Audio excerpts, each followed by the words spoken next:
2 gün önce Eldar Əzizov Suraxanı rayon icra başçısı Adil Əliyevə töhmət verdi. Verilən töhmətdən sonra Suraxanı rayonunda diqqət çəkən hadisələr baş verir.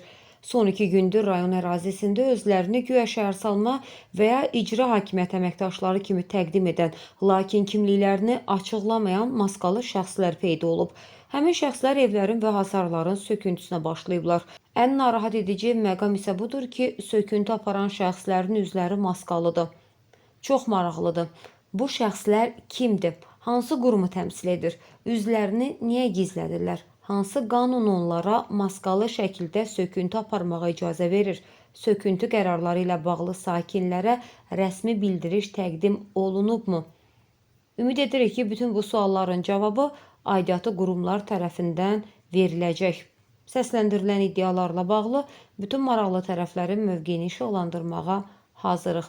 Qeyd edək ki, xəbərlə bağlı videonu Ajmedia News saytı yayıb.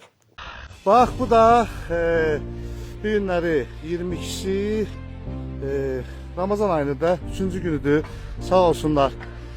İcra hakimiyyətinin işçiləri çox sağ olun. Ramazan ayında Eldar Əzizov yəqin ki, Adil müəllimə tapşırıq verəndə bu cür qanunsuzdur. Mən qanunsuz obyektləri göstərəcəm qardaş. Bax, var olasınız. Adil müəllimin yəqin tapşırığıdır. Bunları göndərib bura. Bəli. Şəhər çalma, hanı şəhər çalma? Qardaş, şəhər çalma, vəsiqə. Vəsiqə göstərin. Bax, bu şəxslər Adil müəllimin deyirlər ki, biz qoçularıyıq, sökə bilərik. Heç bir sənəd. Sənəd təqdim elədə qardaş. Bir də sənəd ver. Sənəd ver, sök. Hamısı sök. Sənəd ver. Gətirin.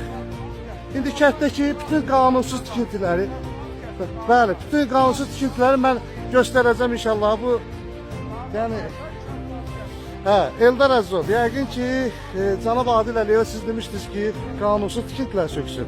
Yəni, sənədi olan, baba zabordur. Və burada qanunsuz tikinti deyirlər. Yəni, göstərsinlər ki, bunun üstü bağlıdır. Yəni, zabora, mövcud zabora.